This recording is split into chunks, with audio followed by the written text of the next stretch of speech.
Mal som 15 rokov a bol môj otec, môj striko, moji bratranci na chate. Samozrejme bola taká družná nálada, oni si tam popíjali a mne sa nechcelo tam pri nich byť ako mladému chlapcovi, tak som povedal, že oci, že môžem ísť vonku? On vraví, že choď. A ako môj strýko, ktorý bol vtedy hospodár, mi vravel, zober si moju pušku. Hovorím, dobre, Ujo, si zoberiem pušku, a čo môžem streliť? On vraví, čo ti príde? Ale ja som vtedy neskutočne nadšený, snehu bolo po kolena, zobral som si pušku na plece a chodil som do úmoru, lebo bolo mi podané, čo ti príde.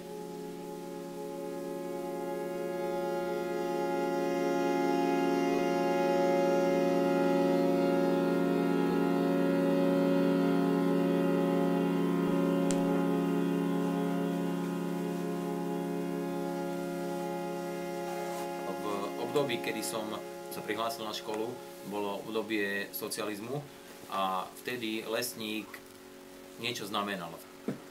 Vtedy poľovníctvo bolo povinnosť toho lesníka, čiže on mal pracované na plni poľovať.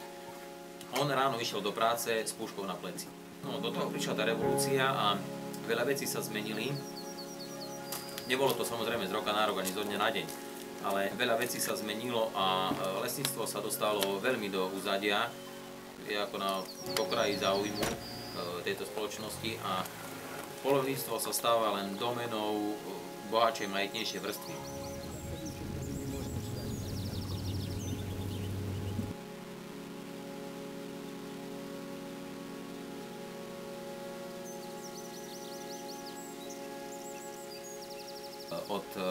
Od útleho detstva, či môj otec, či môj strýko vštepovali do mňa nie je to zabíjanie, ale hlavne ten chov zverí.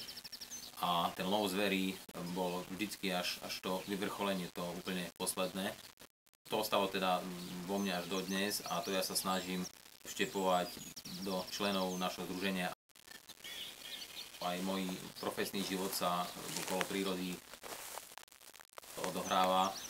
Som profesionálny strážca Národného parku.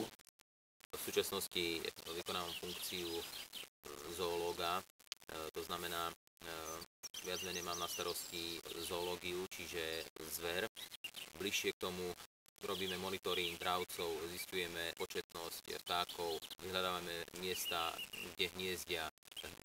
Neviem si už možno predstaviť nejaké iné moje zamestnanie, keď neviem ešte, kde ma nakoniec vietrozavenie, ale v prírode sa cítim slobodný, dokážem oddychovať, dokážem v kľude premýšľať, taktiež načerpať novú životnú energiu.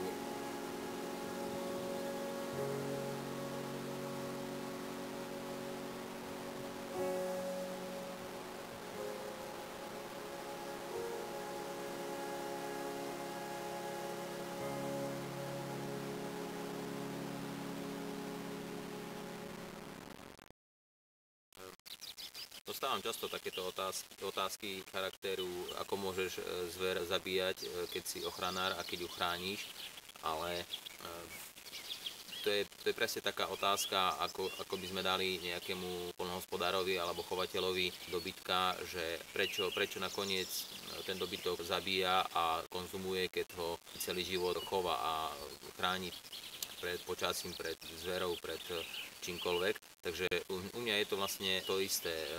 Ja tú zver krmím, chránim a starám sa o ňu, ale v konečnom dôsledku chápem ten kolobeh, že tá zver by mala byť ulovená, lebo keď ju nelovíme my, uloví ju možno vlk, možno medveď.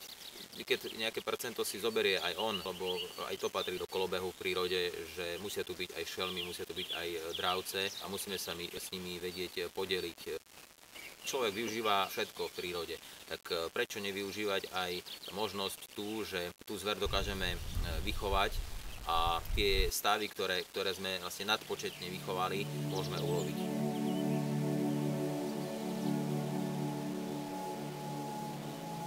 V období socializmu ľudia boli prenasledovaní alebo mali problém ľudia, ktorí sa vymykali z radu, to znamená, ktorí boli nejakí majetnejší. Už sa hľadalo u nich, že odkiaľ to zobrali, skade to mali, a to znamená, ani ľudia nemali dôvod, že by sa hnali za nejakým majetkom. To znamená, každému stačilo to, že chodil do zamestnania, čo zarobil, tomu stačilo na pokrytie jeho životných nákladov a tým pádom ľudia mali čas, mali po obede čas. Kdežto sloboda, alebo teda dnešný kapitalizmus nám síce dal slobodu, ale zobral nám čas. Dnes môžeme ísť kdekoľvek, môžeme robiť čokoľvek, ale na nič nemáme čas. Na nič nemáme čas, lebo tí ľudia stále majú málo a oni sa stále za niečím ženú.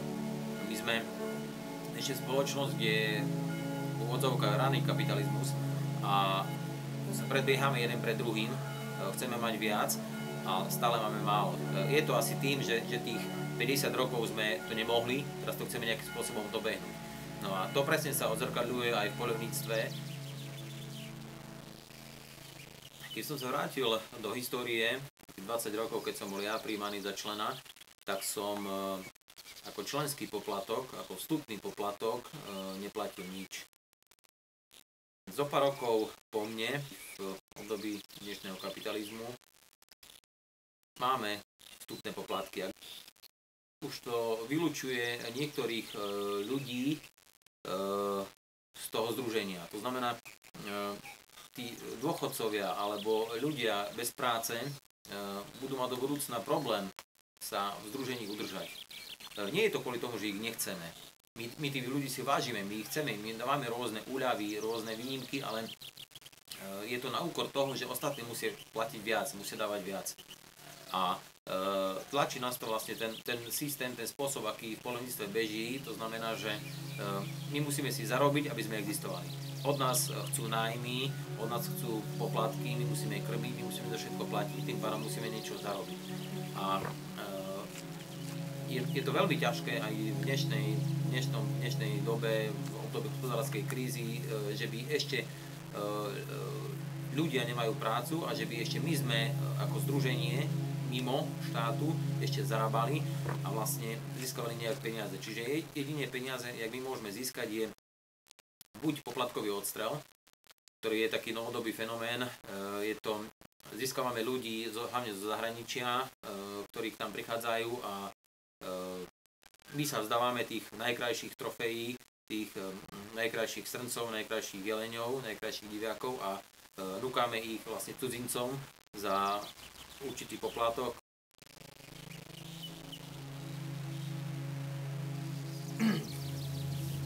Čo sa týka hostí, je to aj o tom, že keď príde človek, alebo teda poľovník, ktorý poľuje v danom združení do svojho revíru, vie, že keď je to jeho revír, tak keď ho neuloví toho roku, tak ho uloví možno na rok, o 2, o 3.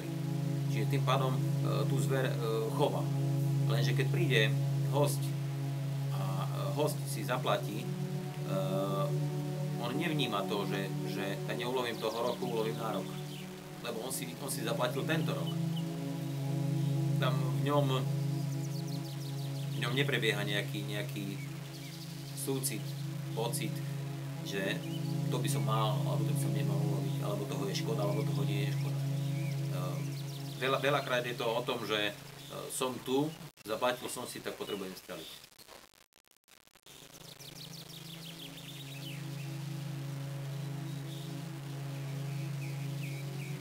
Tým, že si môžu dovoliť zaplatiť lov a poľovačku na daný druh zvery, tým pádom nevnímajú to poľovníctvo ako srdcom a nevnímajú to poľovníctvo ako poľovníctvo. Vnímajú to proste, že ako obchod. To poľovníctvo už nie je o tom, že je to čas relaxu, hej, ale je to skôr o tom, že keďže som, a bojím sa, že to bude o tom, že keďže som niečo zaplatil, tak niečo z toho chcem dostať. Hlavne je to v ľuďoch. To znamená, že by prestali vnímať poľovníctvo ako ziskovú organizáciu, ale začali vnímať poľovníctvo ako to, čo bolo niekedy. Chuť ľudí poľovať, chuť ľudí chodiť do lesa, chodiť do prírody a milovať tú prírodu. A tí, ktorí budú milovať tú prírodu, ktorí budú tak ako ja, sedieť na posede a si hovoriť, že hory lesy, pomôžte mi, budem sa starať ja potom o vás, tak títo ľudia sa postarajú o budúcnosť poľovníctva. A verím tomu, že budem to aj ja.